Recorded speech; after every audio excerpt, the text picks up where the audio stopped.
За та бүхэнд энэ өдрийн мэндийг хүргье. Миний яриа сонсогдож байна уу? Сонсогдож байна. За сургалтанд оролцож байгаа аймаг нийслэлийн байгаль орчин аяж үйлчлэгийн газрын мэргэжлэнүүд, за сургалтын зохион байгуулж байгаа нэгдсэн үндэсний байгууллагын хөгжлөлтөрийн биофин хоёр төслийн хамт олондоо бас талархаж байгаа урилгын бүрэлдэхүүнийг төлөөлж илэрхийлье. За өнөөдрийн энэ сургалтанд бол надад өгсөн мэдээлэлээр бол 88 мэргэжлэн оролцох ёстой гэсэн ийм мэдээллийг өгсөн байгаа. Тэгээд одоогийн байдлаар 46 хүн байх шиг байна. Тэгэхээр цаг хугацаад бас дахин хойшлуулах боломжгүй байгаа учраас сургалтаа эхлээд явж байгаа гэсэн юм үгтэй. Тэгээд энэ мэдээллийг бас оролцож чадаагүй хоцорч орж байгаа улсууд бас нөхөд авах боломж бас багтуулдаг гэж бодож байна. За ингээд сургалтын үйл ажиллагааны хэлснийг мэдээдье. За ингээд байгаль орчныг хамгаалах, нөхөн сэргийг арга хэмжээнд зарцуулах, төлбөрийн орлогын хэсгийг бүрдүүлэх, зарцуулах, тайлагнах журмын хэрэгжилт анхаарах асуудлуудаар та бүхэнд мэдээлэл бэлтгэлээ. Тэгэхээр ер нь байгаль орчныг хамгаалах, нөхөн сэргийг арга хэмжээнд яагаад хөрөнгө мөнгө зарцуулах шаардлагатай байдгийг, за энийг хэрхэн яаж орлогын төвлөрүүлэх юм, ямар их зүүн орчин байна уу өнөөдрийн байдлаар, за тэгээд анхаарах ямар асуудлууд байна уу, сүүлийн үед авч хэрэгжүүлсэн хууль эрх зүйн шинжилгээний хүрээнд энэ байгаль орчныг хамгаалах, нөхөн сэргийг арга хэмжээнд зарцуулах зардлыг бас энэ хууль журмынхын дагуу төвлөрүүл зарцуулахтай холбоотой асуудал бас энэ өнөө цагт бол маш их тийм тулгымцсан асуудал нэг болж байна. Манай салбарын хувьд бол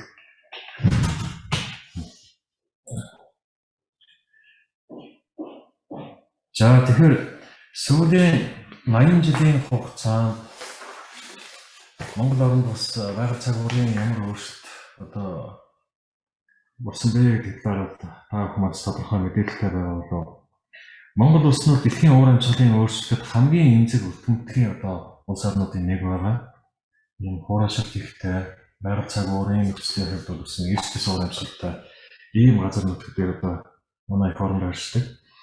За ингээд сүүлийн 80 гаруй жилийн хугацаанд агаарын дэлхийн дундаж температур 225 хэмээр дулаарч урт хүнсний хэмжээ 7.3 орчим хувиар буурсан байна. За ингээд байгаль цагуур уур амьсгалын өөрчлөлт дэлхийн дулаар Монгол улсад хэрхэн яаж нөлөөлж байна вэ гэдэг нь энэ програмтаас харагдаж байна.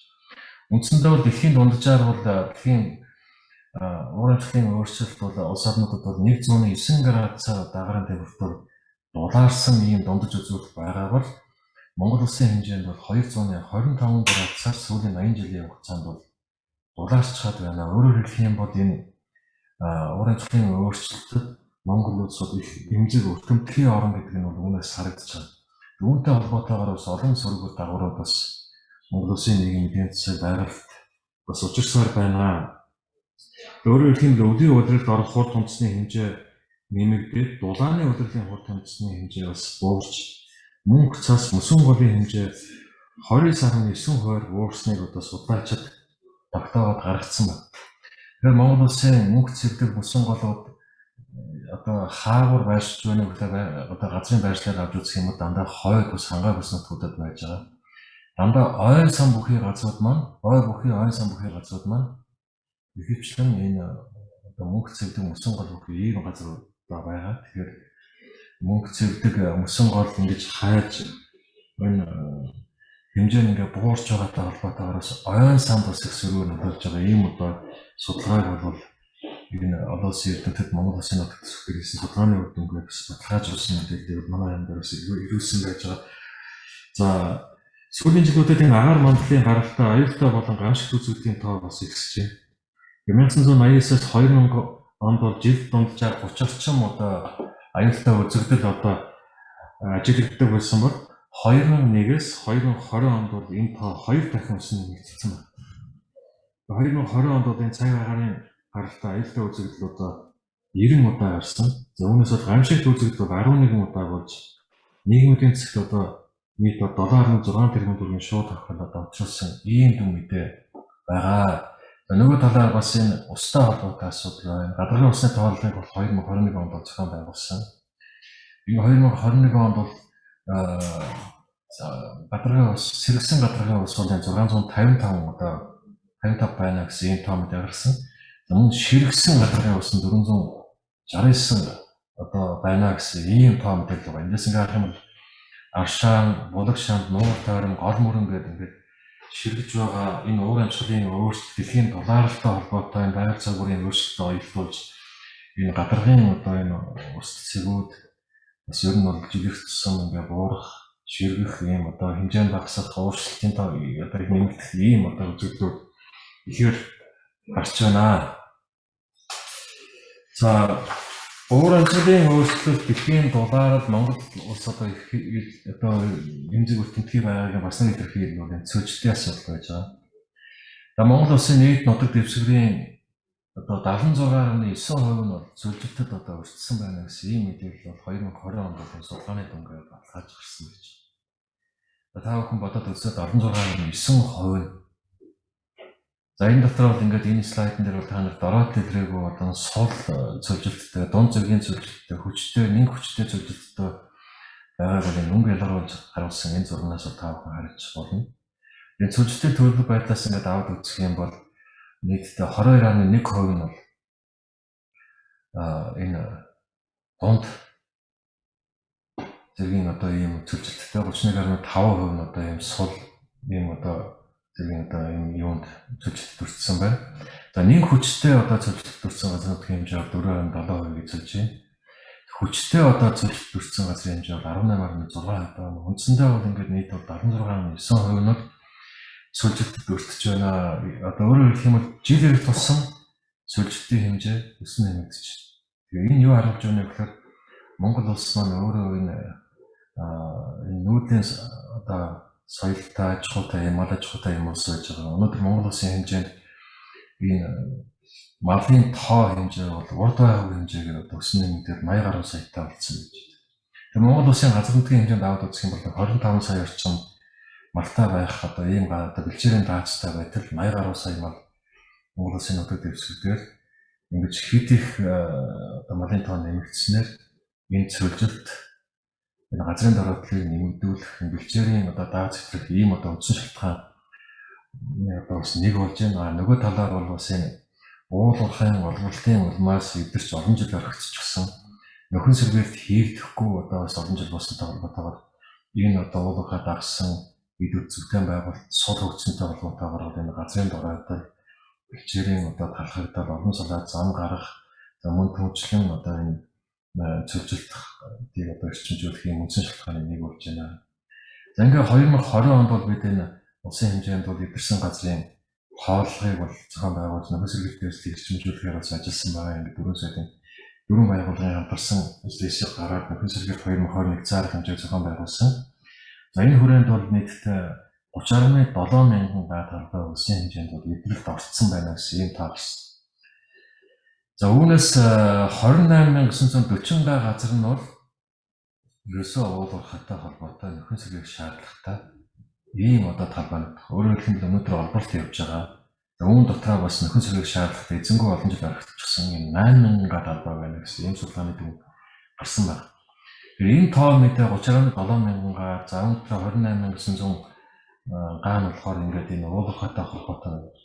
Энэ тоо эвдэрсэн газрын тоо хэмжээ жил ирэх тусам одоо өснө нэмэгдсэн байна. 2006 он, 2007 оны үед бол нийтдээ эвдэрсэн газрын хэмжээ бол 4600 орчим га талбай байсан бол өнөөдөр 2020 оны байдлаар ингээд аваад үзэх ямар хэмжээгээр өснө нэмэгдсэн байгаа нь та бүхэнд энэ тооноос танилцуулж харагдах болов гэж бодож байна. За энэ одоо уур амьсгалын өөрчлөлт, цөлжилт, газрын дороодлолт үргэж байгаа байгаль цагуурын энэ өөрчлөлтийг одоо нөлөөж байгаа хүчин зүйлсийг ингээд аваад үзэх юм бол ер нь байгалийн хүчин зүйлс бол нийт нь одоо хүчин зүйлсийн одоо 51%-аас байгалийн хүчин зүйлтэй холбоотой 49% нь одоо хүний үйл ажиллагаатай холбоотой гэж ийм одоо судалгааг өөрөнд гаргасан байгаа. Тэгээ энэ 49% дотроо энэ уулуурхай нөхөн сэргээлт, норон салаа зам гаргах, бэлчээр ашиглалт, малын тоо энэ байгальтай зүйл усаар хасж байгаа. За тэгээд нөгөө талаар энэ ажиулах үйлдвэр аж ахуйн нэгжүүдийн үйл ажиллагаанаас агаарч гарч байгаа хөдөлмөрийн хийдтэй холбоотой асуудлуудаас болж дэлхийн саягаар ингэж дулаарч уур амьсгалын өөрчлөлтөд одоо энэ үзүүлж байна. За тэгэхээр энэ засгийн газрын үйл ажиллагааны мөрийн хөтөлбөрт 5.1-8 дахь юм залтыг бол энэ 2020-с 2024 оны хугацаанд бол энэ улуурхайн олборлын урмаас эдгэрч олон жил орхисон 8,000 гаруй байгуул нөхөн сэргийлэх ийм одоо зорилт тусагдсан. Үндсэндээ одоо өнгөрсөн 30 жилийн хугацаанд эвдрэлд ороод нөхөн сэргийлдэггүй ингээ эзэн тодорхойгүй хаягдсан ийм талбайнуудыг 8,000 гаруй байгуул нөхөн сэргийлэхийн зорилтууд энэ 4 жилийн хугацаанд тавигдсан гэж. Энэ дээр манай Английн байгаль орчин аж ахуйн газрын мэргэжлүүд манаас энэ төрлийн мэдээлэлтэй байгаа. Байгаль орчин аж ахуйн яам, улуурхай хөндөлгөөний яам, хойц дотоод хэргийн яам, одоо Монгол Улсын шалар сайдын хамтран баталсан нөхөн сэргийлт 2024 нэгдсэн арга хэмжээг бол бас энэ 4 жилийн хугацаанд бол зохион байгуулалт явж байгаа. За энэ нэгдсэн арга хэмжээтэй холбоотойгоор аймаг болгондор ажлын дэдэсгүүд одоо нөхөн сэргийлтийн ажлыг эрчимжүүлэх холбоотой дэдэсгүүд бас байгуулагдаад ажиллаж байгаа. За ингээд өнгөрсөн 2020 онд бол нийтдээ 1973 га талбайд бол дэрний нөхөн сэргийлт хийх болсон, 634 га талбайд бол биологийн нөхөн сэргийлт хийсэн байна.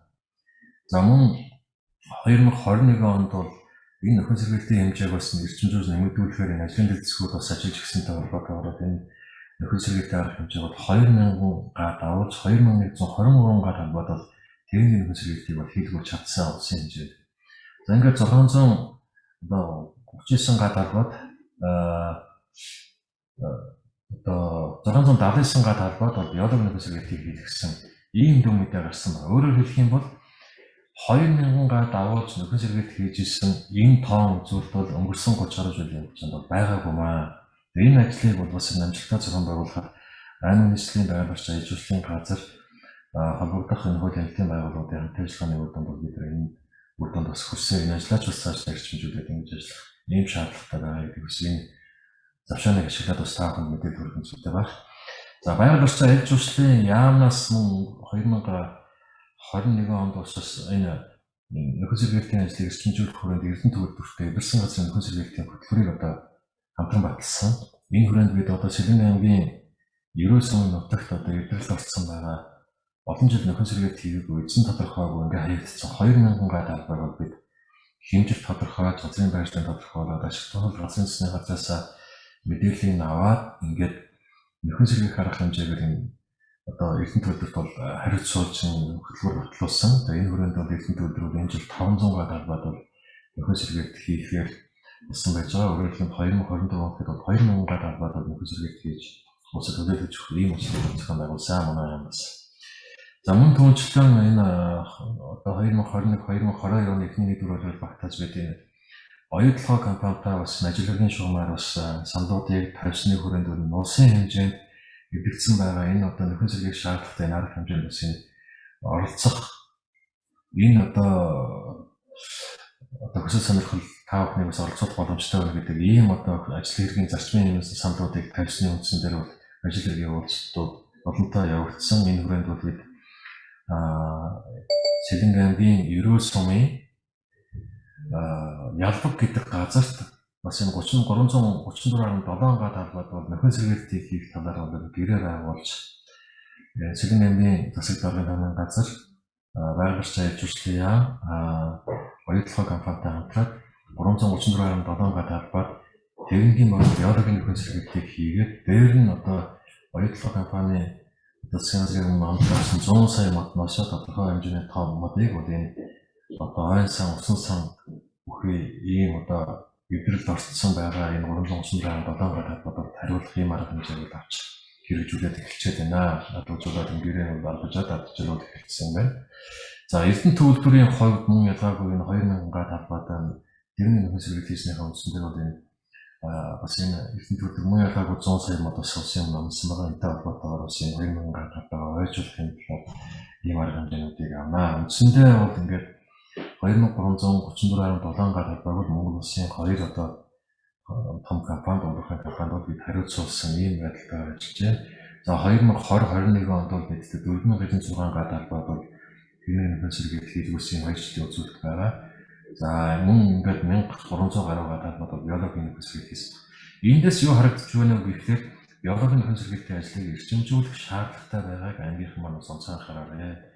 Байгаль орчин аж ахуйн яамнаас 2022 оны төлөвлөгөөнд гүйцэтгэхийн төлөвлөгөөнд бид энэ эвдэрсэн газрыг уламжуулахтай холбоотой стандартыг шинжлэх энэ нөхөн сэргийлтийн ажил тавигдахын шаардлагыг нэмэгдүүлэх хүрээнд болсон ажлын хэсэг байгуулах ажлыг төлөвлөгөөнд босгосон энэ тэгээд стандарт шинжилгээ ажлыг энэ ондоо бас хийх ийм одоо төлөвлөгөөтэй байгаа. Тэгэхээр энэ тал дээр бас та хүмүүс санал болгож гэж олон манай хөрөнгө оруулагчид байгаль нөхцөл төрлийн газар дээр энэ стандартыг нэгтгэх одоо ажлын хэсэг, боловсрол ажлын хэсэг байгаа. Энэ нөхцөл байдалтай байгаа шүү гэж хэлээ. Улсын хэмжээнд бол нийтдээ одоогийн байдлаар бол 3000 гаруй одоо энэ тоо байг хөдөлгчдийг ашиглах бол хайгуулын тусгай байгаа. Ингээд үүний бол 1880 гаруй болохоор энэ ашиглалтын тусгай хайгуулын 300 орчим энэ байгалийн тусгай байна. Ингээд нийт газар нутгийн одоо ашиглалтын болон хайгуулын тусгай нийт газар нутгийн 4 орчим хувийг эзэлж байгаа гэсэн ийм одоо мэдээлэл байгаа. За ойн сангийн төлөв байдлын хувьд бол одоо Монгол улсын одоо нийт газар нутгийн 7.9%-ийг одоо ойгоор бүртгэгдсэн талбай эзэлж байна. За энэ ойгоор бүртгэгдсэн талбай бүхий газруудад бид түрүү хэлсэн Монгол улсын одоо хангаан одоо бүс нутгуудад за тэгээд ингээд мөнгө цэгдэг оршиж байгаа цэгдэг бүхий газруудад одоо ойн сан байна. За энэ слайдын дараагаар би та бүхэнд бас энэ Германы GIZ байгууллагаас бас энэ мөнгө цэгдэг хайлж байгаатай холбоотой ойн сан хомсдож байгаатай холбоотой бас нэг слайдыг харуулна. Ер нь бол энэ 7.9%-ийг ойгоор бүртгэгдсэн талбай эзэлж байгаа. За энийг үүнийг одоо бас энэ тэрбум мод үндэсний хүрээнд бол энэ 10 жилийн хугацаанд 9% хүргэх. За ингээд олон арга хэмжээнүүд бол энэ Монгол Улсын ерөнхийлөгчийн санаачилсан тэрбум мод үндэсний хөдөлгөөний хүрээнд бол бас арга хэмжээнүүд аваад хэрэгжүүлээд явж байна. Одоо тэрбум мод үндэсний хөдөлгөөний санаачилсантай холбоотойгоор энэ тэрбум мод одоо хөдөлгөөнийг хэрэгжүүлэх стратеги төлөвлөгөөг одоо манай орон бодлогын газар одоо боловсруулж удахгүй байныг амжуулах гэж байна. Мөн уур амьсгалын өөрчлөлт зөвлөлт газрын дараадлыг бууруулах үндэсний хороог Монгол Улсын ерөнхий сайд ахалдаг байгаа. Энэ одоо үндэсний хороог бол бид бас хуралдуулж бас энэ тодорхой арга хэмжээнүүд дээр шийдвэр гаргасан байгаа. Тухайлбал юм бол энэ Монгол Улсын нутаг дэвсгэрийн 7.9%-ийг л одоо эзэлж байгаа энэ ойн сан бүхий газарт үндсэндээ одоо хортон шавжаар эзлэгдсэн одоо идэгдсэн талбай бол 300 орчим мянган га талбай бол ойн хортонд идэгдчихэд байна. Цаашдаа энэ ойн хортон шавжтай тэмцэх ажлыг эрчимжүүлж одоо энэ ойн хортон шавжаа устгаж авахгүй бол тэрбум мод үндэсний хөдөлгөөний хүрээнд мод тариад байдаг ойн хортон шавжаар идэвхжүүлээд ингээд ойн төмөр мөнгөлчлэн энэ одоо бас утаагүй төмөр гэж ярьдаг энэ ойн хортон шавжаа асуудлыг шийдэж өсөн сэргийлж авчлахгүй бол бас энэ өөрөө бас манай яамны хувьд манай салбарын хувьд бас энэ тулгуурласан юм асуудал байгаа. Тэгэхээр энэ ойн сан бүхий газарт одоо байрладаг энэ аймагуудын маань байрлуулж ажиллах газар ус энэ тал дээр бас арга хэмжээ авч бас тодорхой ажлуудыг санаачлалтай ажиллах юм шаардлага байна шүү. Байрлуулж ажиллах яамнаас үндсэндээ одоо 297 мянган га талбай буюу 300 орчим мянган га талбайд энэ ойн хортон шавждаг тэмцэх ажлыг улсын хэмжээнд нэгдсэн зохион байгуулалтаар нэг мөр шийдэхээр тодорхой саналуудыг бол бас гадны одоо хөрөнгө оруулалт шийдвэрлэхэд саналыг тавьж бас уулзалтаа бас хийгээд явж байна. За энэ бас хараахан одоо эссэн шийдэгдэх нь хэрэгцээ одоо тухайн саналыг манай яамнаас тамжсан саналыг хүлээж авч шийдвэрлэхээр болов улсын хэмжээнд бас энэ идэгдсэн байгаа нөө хатан шавжтайгаар тэмцэх энэ ажлыг бас бид нэг мөр одоо нэг амьсгаар одоо бүхэлд нь одоо ингээд шийдчих ийм бодлогоор бас бодлого бариад ажиллаж байна. Ер нь бол улсын хэмжээнд 2022 онд бол энэ ойн хортонтой тэмцэх хэмжээнд одоо тавигдсан улсын төсвөр байгаа зардлууд маш хөлцөөгүй юм бага зардлогын тэрбум орчим төгрөг байгаа. Тэгээд энэ тэрбум орчим төгрөгөөр бид одоо хичнээн га талбай ойн хортонтой тэмцэж чадахгүй. Энэ өөрөө манай улсын их тулгуурсан ийм асуудал байгаа. Тэгэхээр аймгийн хувьд бол бас тодорхой орон нутгийн төсвөөсөө байгаль хамгаалах сангаасаа тодорхой засаг гаргаад энэ ойн хортонтой тэмцэх ийм шаардлагатай газар нутгууд дээр бас олоодгоо хэмжээндээс авч ажиллах тал дээр бас анхаарах зүйлтэй байгаа гэсэн энэ зүйлийг бас хэлж ярья. Өнгөрсөн хугацаанд бол жилд дунджаар 5-8 мянган га талбайд бол ойжуулт хийж ирсэн байна. 2024 он гэхэд бол ойжуултын ажлыг одоо нэмэгдүүлж ойгоор бүртгэсэн талбай бол 8.6% төрөв. Энэ одоо 8.6% төрөх он цаг бол 2024 он. За 2030 он гэхэд бол 9% төрөх ийм одоо зорилт байгаа шүү. Тэгэхээр өнөөдөр Монгол улс бол алсын хараа гэсэн урт хугацааны 30 жилийн бодлого 2030 оны 2030 За дунд хугацааны одоо хөгжлийн 7 зорилт төлөвлөлтөй байхаар болсон үүний нэг нь байгаль орчны зорилт төлөвлөр байгаа. Өөрөөр хэлбэл дунд хугацааны буюу 10 жилийн хугацаанд хэрэгжих ийм зорилт төлөвлөр байгаа. За яг энэ зорилт төлөвлөрийг одоо энэ хөгжлийн бодлогын тухай хуулийн шинжилсэн хариуцлагатай уялдуулаад байгаль орчны яамд одоо хэрэгжсэн эргэцэн одоо бодлогын баримтчид одоо бодлогын баримтчид үндэсний хөтөлбөрүүд маань бүгд үндсэндээ хүчингүй болж энэ байгаль орчны зорилт төлөвлөрт одоо нийцүүлж одоо шинжилгээ боловсруулах энэ зорилт төлөвлөрийг гаргахаар ажлын хэсэг бол яамд ингээд ажиллаж байна. За дунд хугацааны 10 жилийн одоо энэ байгаль орчны зорилт төлөвлөр. За ингээд 5 жилийн одоо үндсэн чиглэл байгаа. Ингээд 4 жилийн засгийн үйл ажиллагааны төлөвлөр. Ингээд 1 жилийн улсын хөгжлийн төлөвлөгөө, аймаг нийслэлийн одоо төлөвлөгөө гэсэн ийм байдлаар одоо энэ бодлогын баримтчид улсын хөгжлийн төлөвлөлтүүд бол хийгдээд явж байгаа. Тэгээ энэтэй холбоотойгоор Монгол Улсын одоо энэ алсын хаа 2050 үндсэн чиглэл засгийн үйл ажиллагааны хөтөлбөр тусгасан энэ одоо байгаль орчинтой холбоотой асуудлууд дээр манай аймгийн байгаль орчин ажиллагааны газрын маань бас онцгой хараад аймгийн засгийн мөрийн хөтөлбөр болоод аймгийн иргэний төвчдийн хурлаар батлагдсан энэ одоо бүх арга хэмжээний биелэлээр онцгой анхаарч ажиллах юм шаардлага байгаа. За ингээд ерөнхийлөгчийн санаачилсан энэ тэрбум мод үндэсний хөдөлгөөн нь уурын цэцгийн өөрчлөлтийг сааруулах, зүжилт газрын дураатлыг буруулах, ойн сан нэмэгдүүлэх, экосистемийн тэнцвэр байдлыг хангахад онцгой ач холбогдолтой юм цаг үе болсон ийм санаачлага болсон байна. За өнгөрсөн энэ 7 хоногт бол бүгдээ Солонгос улсад одоо дэлхийн ойн тухай одоо 15 дугаар жуулан уулзалт бол болсон.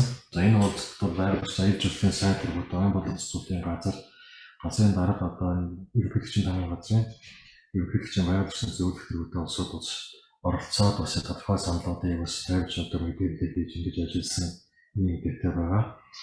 За нийслэл болон 17 аймаг тэрбум мод үндэсний хөдөлгөөнийг бол эхлүүлэх талаар өнгөрсөн хугацаанд ажилласан. 17 биш үндсэндээ бол нэг 21 аймагт бол байгаль орчин аяр жуулчлалын яамнаас энэ тэрбум мод үндэсний хөдөлгөөнийг эрчимжүүлэх хаврын тариалал эхлэхээс өмнө энэ ажлуудыг эрчимжүүлэх талаар бол энэ бас чуулга уулзалт хориг зөвлөгөөнүүдийг бас хийсэн байгаа. За мөн 3 сарын 29-30-ны өдрүүдэд ногоон санхүүжилт бүс нутгийн чуулга уулзалтыг бол ерөнхийлөгчийн иргэд дор Монгол Сэтгүүрийн ордонд бас зохион байгуулсан. Энэ хүрээнд бол 88.6 сая мод ургуулж ажиллах хамгаалах талаар бол энэ бас энэ банк санхүүгийн байгууллага бас амлалт авсан байна. Үндсэндээ бол өнөөдрийн байдлаар Монгол улс бол тэрбум мод тарих юм олон улсын өмнө амлалт авсан боловч яг тарих батламж аваад одоо авсан байгаа энэ аж ахуйн нэгжүүдийн нэг тоог үзэх юм бол 1.4 тэрбум орчим мод тарихаар одоогийн байдлаар бол байгаль орчин аж ахуйн яамд байгаа мэдээллийг үзэх 1.4 тэрбум мод тэрбумаар ярих юм бол тарих амлалтуудыг бол аж ахуйн нэгж байгууллагууд бас аваад байна. Үүний одоо 21 нь бол уулуурхайн одоо тусгай аж ахуйн нэгжүүд байгаа. За 680 сая модыг бол 21 аймаг нийслэл тавина. За үүнээс гадна одоо бас энэ банк санхүүгийн байгууллага 88.6 сая мод. За мөн түнчлэн 100 сая модыг бас тарьж ургуулахаар шүүх ширээ үүсгэхийн одоо газар бас амлалтыг бас манай одоо хийж баталгаажлалтыг хийгээд ингээд ажиллаж байна. Ер нь бол бас энэ 5 сард бол энэ мод тариалахтай холбоотой бүх нийтийн одоо энэ талаар та бүхэнд бас энэ албан чиглэлд бас өргүүлсэн байгаа.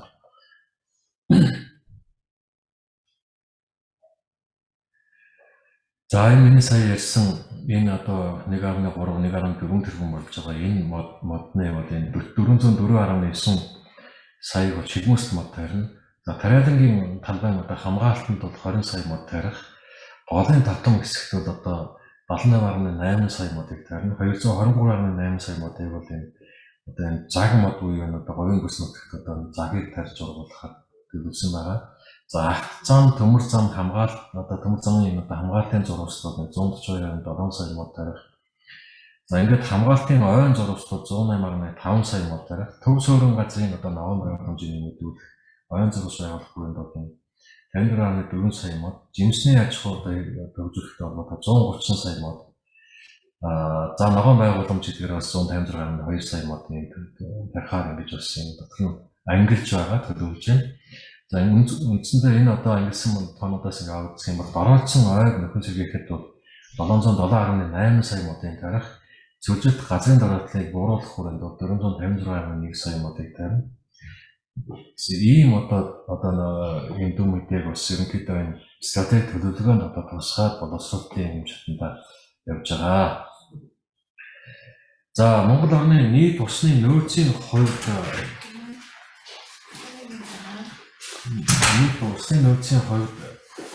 Монгол орн хязгаарлагдах нөөцтэй усны нөөцтэй орны тоонд ордог.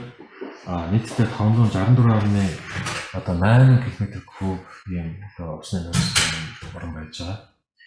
За тэгээд энэ усны нөөцийн дийлэнх хувь нь буюу 80 орчим хувь нь нийт нутаг дэвшлийн 30 орчим хувь буюу ханган босод томоохон голуудын хөндөд одоо бүрэлдэхүүн бий болдог ийм онцлогтой байна. Өөрөөр хэлэх юм бол хангаан гэдэг нь бас мөнх цэгдэг мөсөн голоод авсан ийм одоо байгалийн онцлогтой байж байгаа. За Монгол улсын хэмжээнд бол жил дунджаар 550-аас 600 сая ширхэг ус ашиглаж байгаагийн 50 гаруй хувийг бол газрын доорх усаар хангаж байна.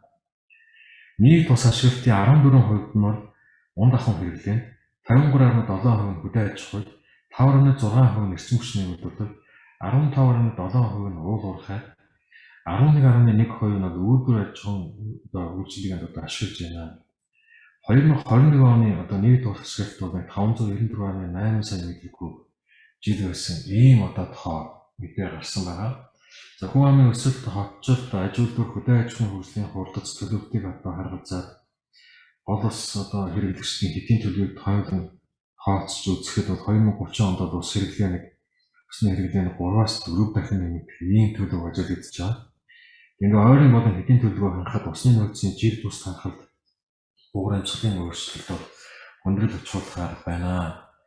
Тэгэхээр энэ усны нөөцийн төлбөрийн хувьд бол энэ унд ахуйн хэрэглээ, хөдөө аж ахуйн ус хэрэглээ буюу нийт ус ашиглалтын 70% одоо энэ төлбөрөөс чөлөөлөгдөж байгаа. Тэгээд нөгөө талаар бас орон нутагт төлөвлөж байгаа усны нөөц ашиглалтын төлбөрийг хууль заасан зорилтын дагуу зарцуулахгүй байгаа ийм одоо асуудал нэлээд толгомдож байна. Тэгээд усны үнэмжийг бууруулж энэ бүхэн одоо энэ усны үнэмжийг бууруулж байгаас гадна усны хэмнэлт үр ашиг сайжруулах, усны нөөцийн хомсдол одоо бохирдлыг одоо бууруулах юм хөшүүрэг болж чадахгүй байна. Тэгэхээр энэ ус ашиглалттай холбоотой усны төлбөрийг төлөвлөдөх ийм одоо тэгээд зорилтын дагуу энэ усан самбарын газруудыг хамгаалах асуудал дээр бол манай орон нутгийн зүгээс онцгой анхаарч ажиллах ийм одоо шаардлага байна. За тусгай хамгаалалттай газар нутгийн хэмжээний хувьд бол нийт газар нутгийн бол 21% буюу 32.7 сая гадаад бол усан тусгай хамгаалалттай газар нутагт төлөвлөлт одоогийн байдлаар бол авсан байж байгаа. Үндсэндээ бол 2030 он гэхэд бол нийт газар нутгийн одоо 30% бол усан тусгай хамгаалтад одоо авах ийм одоо зорилго тавиад бид бол ажиллаж байгаа. Ингээ усан тусгай хамгаалалттай газар нутгийн хамгаалтыг улсын төсвийн санхүүжилттэй 31, хувийн хэмжээний санхүүжилттэй 5 хамгаалтын захиргаа буюу нийт 36 хамгаалтын захиргаа хариуцсан одоо ажиллаж байна. За ингээд тусгай хамгаалалттай газар нутгийн тухай хуулийн шинжилгээний хариуцлагыг одоогоор боловсруулаад ингээд улсын хур дөрвөн бариад ингээд хэлцүүдээр ингээд явж байна. Ажлын тэгсэлээр ингээд ажиллаад явж байгаа. Засгийн газрын үйл ажиллагааны мөрийн хөтөлбөр хэрэгжээд дуусах 2024 он гэхэд тусгай хамгаалалттай газар нутгийн хэмжээг бол 25% одоо хүргэсэн байх юм зарлалтай үед ажиллаж байгаа. За 30 он гэхэд бол 30% хүргэсэн байна. Тэгэхээр байгаль орчныг хамгаалах салбарт одоо ажиллаж байгаа нийтэд 1160 байгаль хамгаалагчид улсын хэмжээнд байна гэсэн тоо мэдээлэл байгаа. Тэгэхээр энэ байгаль хамгаалагчдын ажиллах нөхцөл нийгмийн асуудлыг сайжруулах зорилгоор 2022 онд байгаль хамгаалагчдын хөлөө дэмжих жил болгон зарлаад ингээд бид байгаль хамгаалагчдын үндэсний шуурганы болгосон 3 сар тус бид зохион байгуулсан байна. Ингээ нийгмийн одоо баталгааг хангах, цалин хэмжээг нэмэгдүүлэх, төрийн албаны шалгалттай холбоотой асуудлуудаар бас яам дээр одоо энэ ажлын хэсэг байгуулагдаад ингээд өнөөдөр судалгаа мэдээлэл гаргаад ингээд ажиллаж байна. За биологийн олон янз байдлын хувьд бол та бүхэн мэдж байгаа. Бас хураачдын нөхцөл байдалтай уялдуулж ой хэрийн төмгийн эрсдлийг бууруулах, ойн сан тохиолдлуулахаас ертөнц хэрэглэх зорилгоор найрал орчин аж үйлчлэлийн сайтын А65 дахь тушаалаар бугуун ивэр төвж эхлэхийг бол 1 жилийн хугацаатай хоригдсан байна. Мөн эдний тухай хууль заасны дагуу жил бүрийн 4-р сарын 1-ээс 6 сарын 15-ны хүртэл цагаас агнахыг бас хоригдсан байж байгаа. мөн энэ ой хоёрын хуурашилттай үед энэ ой хоёрын төмөөс урдсан сэргийлэлтэй холбоотой өрөө дараагуудыг бас таахан төрүүлсэн гэж байна. За ингээд Монгол улсын хэмжээнд бол амьтны нөөцийн байгалийн ургамлын нөөц одоо холбоотой мэдээллүүдийг бол тав эндээс судал ингээд хараад за тэгээд байгаль орчин аж услын яамнаас бол байгалийн ургамлын тухай хууль шинжилсэн найруулгын төслийг батлуулахаар ажиллаж байна. Нэг ховор болон ашиглалтад үр дүндхийн амьтны ургамлын зүйлийн нөөцийн судалгааг үе шаталтаагаар хийж байна. За ашиглалтад ихээхэн өртөж нөөц нь хомсдож байгаа амьтны ургамлыг зориудаар өсгөн өршүүлэх нотгшуулах бодлогыг одоо барьж ажиллаж байна. За Монгол орны байгалийн амьтны ургамлын генофондыг хадгалах, хамгаалах, ялангуяа устж байгаа устжууд шиг унган үлдэц гос ашигтны ургамлын одоо генофондын одоо төрөлцүүдийг хадгалах, хамгаалах юм шаардлага байна. За энэ бүхэнтэй холбоотойгоор бол генетик нөөцийн тухай хуулийг бас байгаль орчин аж услын яам одоо бас энэ улсын хурлаар батлуулаад энэ 6 сарын 1-ээс одоо дагаж мөрдөхөөр байгаа. За мөн генетик нөөцийн тухай хуулийг дагаж гаргахын 4 журам, за генетик нөөцийн үр шимийн төлөвлөлтөй холбоотой хуулийн төслийг боловсруулах ажлууд болоодсон гэж байгаль орчин аж услын яам дээр хийгдээд хэрэгжээд ингээд явж байна. За тэгэхээр энэ бүгдийг би яагаад ярьж байна вэ гэхээр өнөөдөр байгаль орчны маань нөхцөл байдал улсын хэмжээнд ямар байгаа юм бэ? Дэлхийн уур амьсгалын өөрчлөлт одоо зөвлөлт газрын даваатлын одоо сөрөг давхрын нөлөөлөл одоо Монгол улсын түвшинд ямар байгаа юм бэ гэдэг юм бас мэдээллийг бас энэ саяын тавьсан слайдуудаар таахад хүргэж. За яг энэ бүхэнтэй хоёрдуулаад эргээд энэ байгалыг хамгаалах, энэ байгалийн нөөц ашиглаж байгаа бол ашигласныхаа төлбөрийг бас бүрэн төлж гэнэ үү?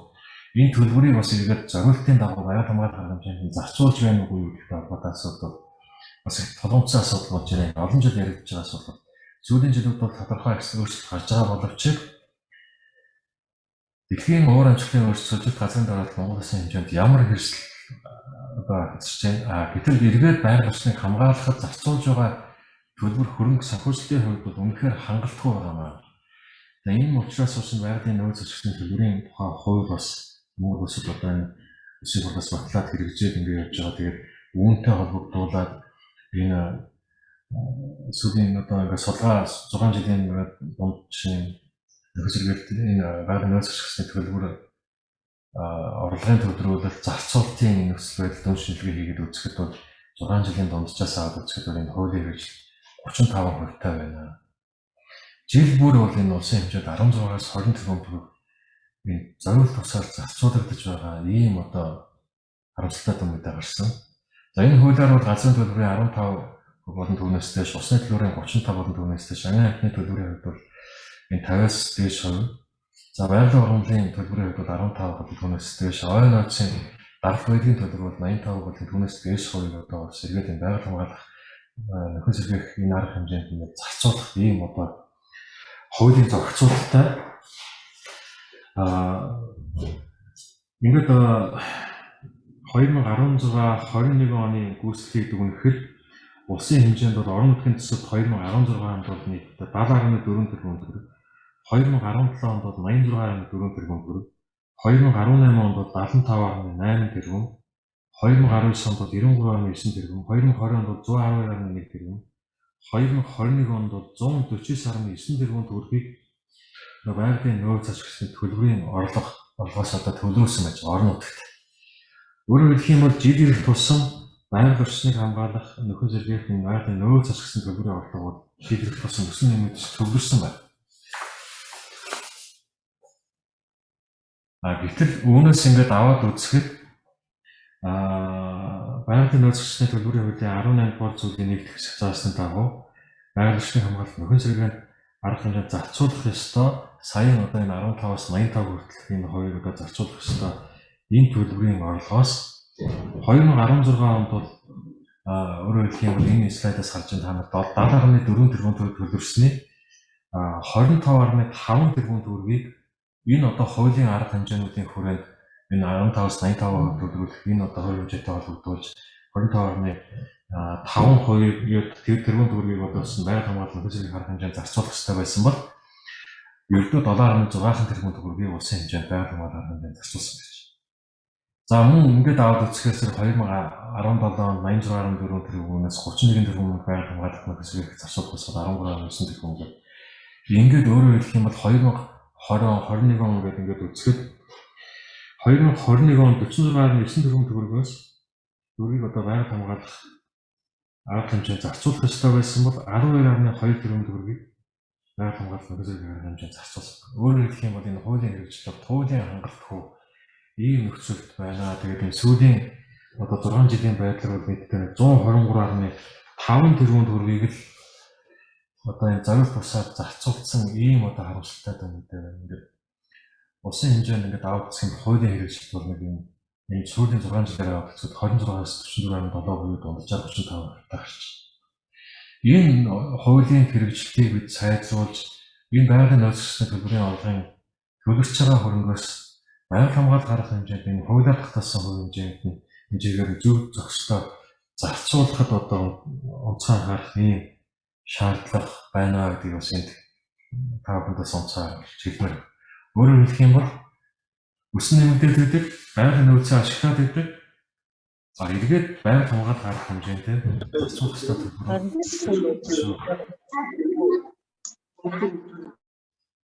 За энэ слайдаас та бүхэн хараарай. Ингээд 2013-аас 2020 оны байгалийн нөөцлөсний төлбөр аймаг орон нутгаар ингээд төлөөсөн юм ингээд гаргаж үзэхэд үндсэндээ 6 аймагаас өмнөгөө Булган, Орхон, Төв, Сэлэн, Дорн тэгээд Улаанбаатар нэмж байгаа. 6 аймаг нийслэлээс нийт бол энэ байгалийн нөөцлөсний төлбөрийн одоо 80 орчим хувийг. За бусад энэ 14, 15 аймагаас ердөө байгаль хамгаалалт гарах хэмжээнд байгалийн нөөцлөсний төлбөр нь 20 орчим хувь төвлөрдөг ийм нэг онцлог байна. Тэгээ үндсэндээ энэ бүхнээс бол ингээд та бүхэн уулуурхаа төвлөрсөн. За өмнөгөө бус тэгээд энэ хангаан бус нутгууд бол ихэвчлэн ингээд энэ байгалийн нөөцлөсний төлбөрийн орлого бус ашиглалт ихтэй юм аймагуд бол бас илүүтэй энэ байгалийн нөөцлөсний төлбөр төвлөрдөг байна. За 2021 оны байдлаар одоо ингээд төвлөрсөн дүн мэдээг та бүхэн харж байна. Өөрсдийнхөө аймагуудын дүн мэдээг та бүхэн бас харьцуулж хараарай. Улсын хэмжээнд нэгтгэсэн манай яамны хэмжээний үйлдвэр дотоод аудитын газраас улсын хэмжээнд хийсэн энэ хуулийн хэрэгжилтэд үйлдвэр хэмжээндээ хийгээд гаргасан тоо мэдээлэл байж байгаа. Үндсэндээ 149.9 тэрбум төгрөг байгалийн нөөцлөсний төлбөрийн орлого төвлөрсөн 46.8 тэрбумыг эргэж зарцуулах ёстой байсан. Гэтэл бодит байдлаар 12.2 тэрбумыг зарцуулсан. Бусад одоо 30 тэрбум, 44 тэрбум төгрөг нь зориулт тусаад зарцуулагдсан ийм муу үр дүн гарсан байгаа. Тийм учраас энэ хуулийн хэрэгцээг сайжруулах ийм одоо шаардлага хэрэгцээ бас тулгамдаад байна гэдгийг бас үүрээ дахиж хэлж сануулъя. За энэ ингээд сүүлийн 3 жилээр бас харуулсан ийм тоо мэдээнүүд байгаа. Энийг бас та бүхэн түргийн дараа даваад энэ улсын хэмжээнд төвлөрсөн байгаа аймаг нийслэлийн гадууруудыг бас хараад аваарай. За тэгэхээр энэ хуулийн хэрэгжилтийг хангахад одоо тулгарч байгаа ямар бэрхшээл асуудал байна вэ гэхээр за байгалийн нөөцлөсний төлбөрийн орлогын зарцуулалтад зардлыг одоо дотоод төлөвлөх, огт төлөвлөхгүй байх, төлөвлөсөн хэмжээнээс бага зарцуулах, байгаль хамгаалалт нөхцөлийг одоо арга хэмжээнээс агуулж хуулийн дагуу санхүүжих арга хэмжээнүүдийг одоо хасаад эд хогшил арга машин худалдаа авах, засвар одоо үйлчлэгийн зарцуулах, ойр тэмдэглэх, цахим хуудсыг шатхууны зардал зэрэг одоо энэ урсгал зардлыг санхүүжүүлэхэд бол зарцуулдаг ийм одоо асуудлууд бол орон нутагт бол түгээмэл байна. Тэгэхээр энийг залруулж одоо байгаль хамгаалалт арга хэмжээнд зарцуулах шаардлагатай байна. Хоёрдугаар нь байгаль хамгаалалт нөхцөлийг үйл ажиллагаанд зарцуулах санхүүжилтээр хэрэгжүүлэх төсөл арга хэмжээг аймгийн байгаль орчин аяд зуршлын газраас жил бүр одоо төсвийн төсөлтөд хамт төлөвлөн оруулж одоо аймгийн эрдэнэ төвчний хурлаанаар хэрэгжүүлж байгаа боловч энэ хэрэгжүүлэх энэ төсөл арга хэмжээний нэр төрлөө өөрчлөгдөх, тухайн хөрөнгийг зориулт бусаар зарцуулах ийм шийдвэрүүд болсон эрдэнэ төвчний хурал орон нутгийн төвчөнд бас гарсаар байна. За байгалийн нөөц ашигласны төлбөрийн тодорхой ажлыг сондоос төлөвлөдөг боловч эргээд сондод буцаан хуваарлагдаггүй эсвэл одоо тогтмол харьцаатайгаар одоо тэгшлэн хуваарлагддаг ийм асуудал төрөмөл байгаа тийм. Энэ аудитор илэрсэн зөрчил доторлолт одоо дахин татвардах, өгсөн зөвлөмж чаглалыг үйл биелүүлэх, байгаль орчин аяд зуршлын сайдын англи захиалгын үр дүнгийн одоо гэрээний биелэлд анхаарал хандуулах юм байгаа тийм. Өөрөөр хэлэх юм бол бид энэ аймгийн засаг даргатай байгаль орчин аяд зуршлын сайд жилийн эхэнд оны эхэнд одоо төлөвлөгөө одоо гэрээ байгуулдаг байгаа. Энэ гэрээн дээр бид одоо бас энэ байгалийн нөөцлөсний төлбөрийн орлогын орон нутагт төвлөрүүлэх эргээд одоо хувь хэмжээгээр зарцуулах асуудал дээр бас энэ гэрээний заалтанд бол тодорхой гэрээн дээр тодорхой тусгсан байгаа шүү. Тэгэхээр энэ дэр аймгийн байгууллагч аж ахуйн газраас гэрээний хэрэгжилтээр бас онцгой анхаарч хүсний бодлого төрлийн хэрэгцээний намын газар эдийн засгийн хоролдоос энэ талын бас шаардлагыг бас тавьж энэ гэрээний хэрэгжилтийг бас хангуулах тал дээр онцгой анхаарч ажиллах зүйтэй байгаа. За байгалийн баялаг ашиглалтын төлбөр нь тухайн аймаг сумын газар зүйн байршил, байгалийн баялагын төлөв түүний ашиглалтын зорилт эрчмээс хамаарат аймагуд түншлэн нэг аймгийн сумын хооронд бас харилцан адилгүй зарим тохиолдолд хэд их зөрүүтэй байгаагаас болж байгаль хамгаалалтын хөлсөөлөлт зарцуулах зарлалын хэрэгшүүр бас байдлыг үүсгэж байна гэсэн ийм тодорхойлж байгаа хэрэгшээл асуудлууд байна. За ингээд байгалийн нөөц ашигласны төлбөрийн орлогоор төсвийн цоорхойг нөхөхөд зарцуулагдж байгаануудын шинжилгээ үнэлгээний дүгнэлтээр гарсан байгаа. За төсвийн орлого талд нь төлөвлөдөг боловч зарлах талд нь буюу байгаль хамгаалах буюу тухайн баялагын нөхөн сэргээх хамгаалах арга хэмжээнд уншилтаа зарцуулдаг үеийн томдож байгаа асуудал байсаар байна. Тэгэхээр байгаль орчин аял жуулчлалын яамаас 2022 онд бидний байгалийн нөөц ашиглалтын төлбөрийн тухай хууль хэрэгжлийг сайжруулах хүрээнд бол үндэсний аауд эдийн газар сангийн яамны Режний операшн. Завхан юугаа хаачихгүй юм энэ одоо. Сангийн яамны санхүүгийн хэн шалгалтын хэлцээр улсын хэмжээнд одоо энэ хэн шалгалтыг тогтмол хийх мөн түнчлэн татврын ерөнхий газартаа мэдээлэл солилцсон хамтарч ажиллах ийм бодлогыг барьж ажиллаж байна. Өөрөөр хэлэх юм бол оны сүүлд энэ хуулийн хэрэгжилтийн талаар санхүүгийн хэн шалгалтыг бол аймаг сонгоод оруулна шүү. За энэ талаар одоо сангийн яамд тодорхой сан төслийг бас өргөөж улсын хэмжээнд энэ байгаль хамгаалах хэмжээний зардал төлөв зорилт бусад цуцуулж байгаа асуудлаар бол цэг тавиулах, анх тавиулах, бодогдох одоо хууль зөрчсөн шаардлаганд хариуцлага тооцоолох байдлаар ийм бодлого барьж ажиллаж байна. За байгалийн нөөц ашигласны төлбөрийн тухай хуулийн байгаль орчныг хамгаалах нөхөн сэргээх арга хэмжээнд зарцуулах төлбөрийн орлогын хэсгийг бүрдүүлэх, зарцуулах, тайлгнах одоо энэ журам бол энэ 2022 оны засгийн газрын 2 дугаар хөлтөөр шинжилэн батлагдсан байгаа энэ журамтай холбоотой мэдээлэл хүрэн чимээ дараа миний мэдээллийн дараагаар өршөөлт тааханд хүргэн.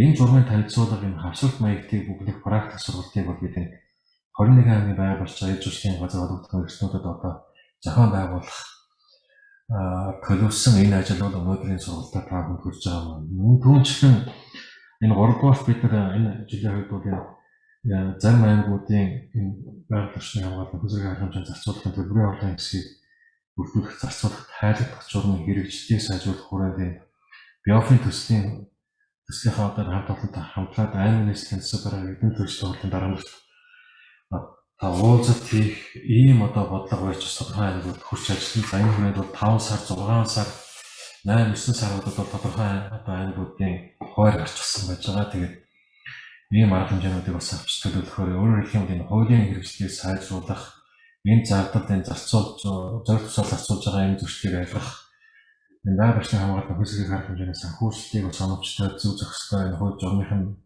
дагуу зарцуулах ийм тал дээр онцгой анхаарч ажиллаж та бүхэн өнөөдрийн сургалтыг хийж байгаа гэдэгт бас маш илүүгэл өгж энэ сургалтын үйл ажиллагаанд идэвхтэй оролцоорой гэдгийг бас таахнаас хүсэх байна. Ингээ анхаарал тавьсан явдалд баярлалаа.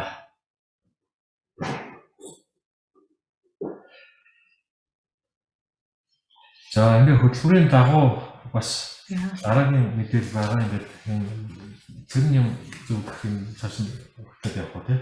За тэгээ. За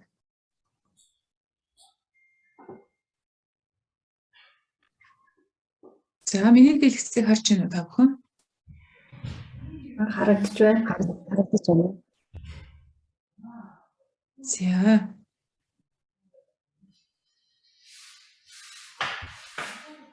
За маш чухал ач холбогдолтой илтгэл тавьсан байгаль орчин аял жуулчлалын яамны ногоон хөгжлийн бодлого төлөвлөлтийн газрын дарга буйны эмх даргатай их баярлалаа. За яамнаас хэрэгжүүлж байгаа гол чухал ажлууд, анхаарч буй асуудлууд, түүний дагуу авч буй арга хэмжээний талаар голлох цаг үеийн мэдээлэл. За цаашлаад яагаад байгалийн нөөц ашигласны төлбөрийн тухай хуулийн хэрэгжилт хангалтгүй байгаа вэ? Хуулийн хэрэгжилтийг сайжруулах талаар хийгдэж байгаа ажлууд, хамтын ажиллагаа. За тэгээд энэ сургалтын ач холбогдлын талаар маш дэлгэрэнгүй ойлгомжтой илтгэл тавьсан буйны эмх даргад нийт оролцогчдынхаа өмнөөс талархаж байна. За баярлалаа. Та бүхэнд ажил хүсье. Сургалтын үйл ажиллагаа